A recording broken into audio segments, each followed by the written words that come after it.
Newsflash, your body seems to change the rules right around 40, so you just can't eat the way you used to and expect to get the same results.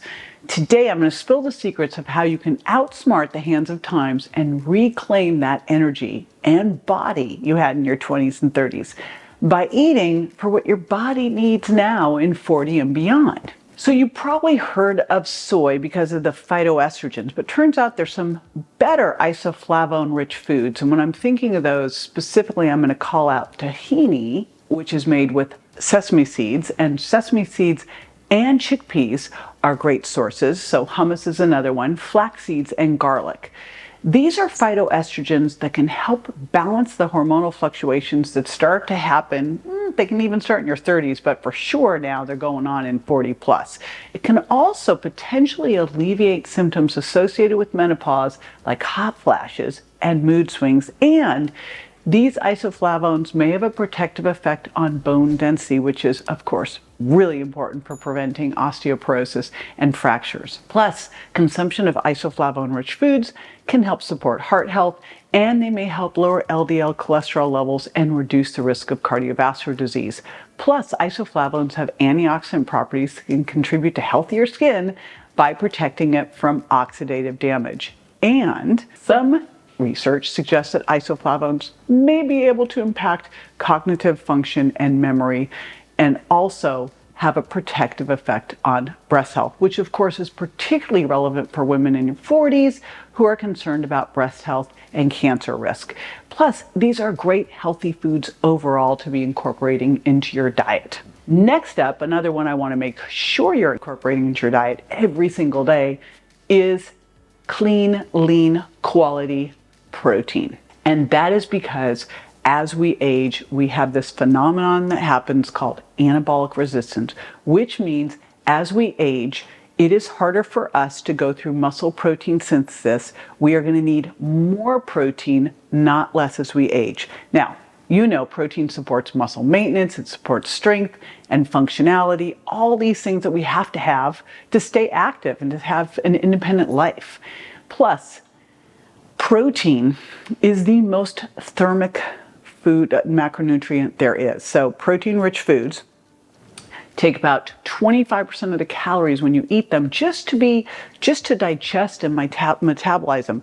Contrast that with carbohydrates, which is like 5 to 10%, and fat, which is negligible.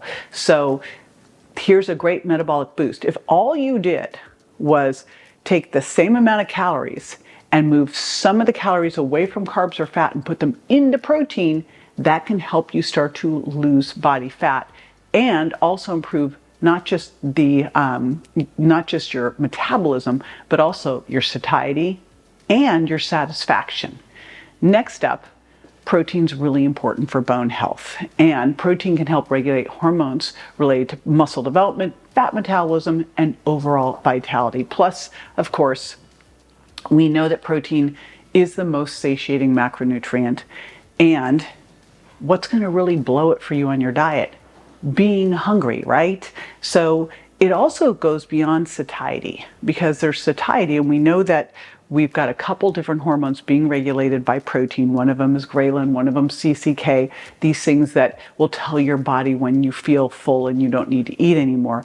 But beyond that, it also impacts your satisfaction. What I've seen dramatically with people who are going through my 7-day Eat Protein First free challenge is the big things they tell me is they're not hungry and they don't have cravings. And I think probably some of that is, and this is a hypothesis, is that protein helps us make our neurotransmitters, which then help us control our cravings. And of course, if you can control your hunger and your cravings, it is going to be way easier for you to manage your body composition and make better food choices. And by the way, the studies show that people who eat protein first, that is my mantra, actually make better protein choices. Plus, of course, protein supports the maintenance and repair of joint tissue, which can help with joint pain and joint stability and overall reduction in the risk of injuries. We also know that protein intake is essential for brain health because it's going to provide the necessary amino acids for neurotransmitter production, which can impact both your cognitive function and your memory. Now in my 7-day Eat Protein First challenge, I show you how easy it is to increase your protein intake to where you need it to be. And that's why it comes with a calculator so you can figure out how much protein you need. Plus I'm going to give you plenty of recipes to help you get started. And best of all, this is free. You can get this at jjvirgin.com/7day, and that's the number 7. Now, next up are carbs. Now, first off, I have to say that all carbs are not created equal because, white bread's a carb and broccoli's a carb. So obviously these are not the same. But we want to start to think about carbs because of what they can do for your adrenal health, for your cortisol, for your sleep. In fact, one of my buddies, Dr. Alan Christensen, says if you eat slow carbs at dinner, it will help lower cortisol so you can get that sleep so that you can then repair from all the wear and tear of the day. He talks about this in his adrenal reset diet.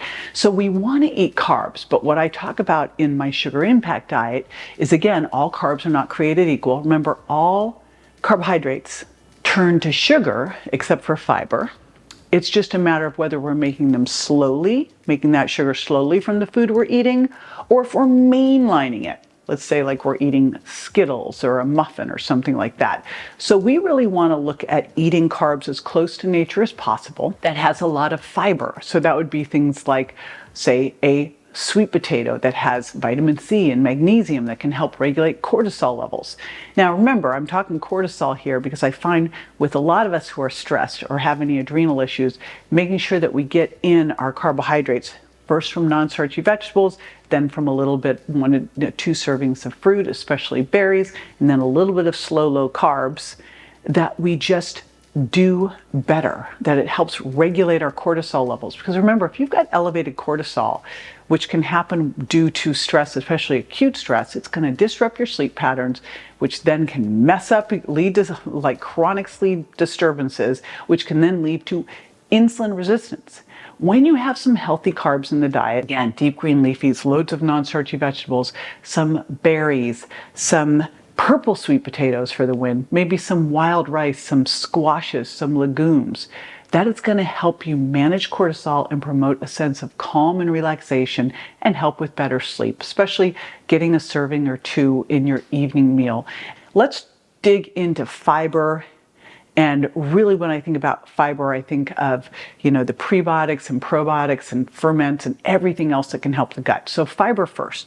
Fiber can act like a prebiotic, and a prebiotic is a non-digestible fiber that can promote the growth and activity of beneficial gut bacteria. I look at prebiotics as the fuel, as a way to feed your gut microbiome. This provides essential nourishment for these little microbes in your gut so that you get this nice balanced and diverse gut microbiome. Now let's talk probiotics, because I just mentioned having this great diverse gut microbiome. So one of the ways that you can help facilitate that is by getting in probiotics. Probiotics, of course, help with healthy gut bacteria, diverse gut bacteria, and when you have a healthy gut, you've got better nutrient absorption. One of the places you can get probiotics is in fermented foods. And so fermented foods can be things like kimchi, real pickles, real sauerkraut, or yogurts. I find that to be the easiest way to do it. I wish I could say I loved kimchi, but I've been playing around with different plant yogurts without added sugar and working on getting some in every single day. And again, that can really help with gut diversity. And you really want a big gut microbiome diversity. Now, one of the other cool things that fiber does, and we're talking fiber, remember there's a variety of different types of fiber, but specifically here, soluble and insoluble fiber can help support regular bowel movements and help you not have constipation, which is super important because remember, one of the ways we detoxify is through our stool. So we want to make sure that we are having poops we can be proud of and moving things along. Fiber is really important for blood sugar control.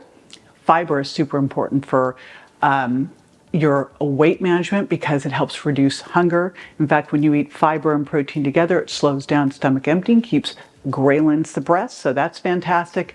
And it also can be good for cardiovascular health. In fact, high fiber diets are associated with a reduced risk of heart disease And when you have good fiber, it can help lower LDL cholesterol and raise HDL cholesterol. All right, now what about skin? Do a little shout out to my buddy, Dr. Kellyanne Produci, who wrote the Bone Broth Diet and kind of turned me on to all of the benefits of bone broth. Now, I'm lazy, so when I discovered I could actually create a bone broth protein that would be rich in collagen and taste like chocolate or vanilla, that works well for me. I do keep collagen in my fridge and I use it to cook with, especially if I'm making things like sauteed mushrooms or cauliflower rice. But I get my bone broth in every day by using my bone broth protein. And it's rich in collagen, which is super important for joint health, but also skin strength and elasticity. And what this collagen can do is help. Now, you bring in collagen, whether you're doing it from bone broth or bone broth shakes, your body breaks it apart and then is going to use those building blocks to replenish collagen levels, which improves the firmness of your skin and helps reduce the visible signs of aging. And one of the other cool things with bone broth is it has anti-inflammatory compounds that help soothe skin conditions, things like acne or eczema. And of course, there's a big gut-skin connection, and we also know bone broth helps heal and seal the gut. So there's that benefit too. I mean, there's so many benefits to bone broth. Beyond that, bone broth has antioxidants, has vitamin C, selenium, and zinc, which can help protect skin cells from oxidative damage caused by free radicals. Now, if you want more tips for skin health over 40, and of course, who doesn't, I created my anti-aging cheat sheet. I put it at jjvirgin.com/anti-aging, and in there I have skincare recommendations, the best foods for great skin, what supplements can work, even mindfulness practices to help you turn back the clock from the inside out. Now let's talk about polyphenol rich foods, because part of what we need to talk about in terms of healthy aging is methylation. Methylation influences DNA regulation, repair, and neurotransmitter balance.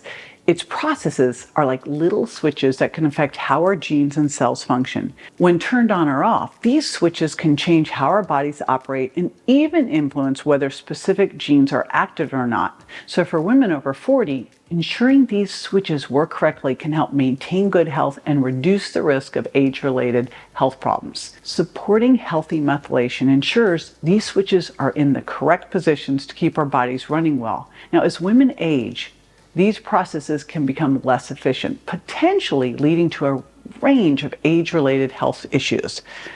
Good news though, polyphenols. These are things found abundantly in things like beets and leafy greens like spinach and kale and collards, play a crucial role in supporting the methylation processes in the body. Now, healthy methylation supports better brain function, it can support heart health by promoting healthy blood pressure, it reduces LDL cholesterol levels, and improves blood vessel function.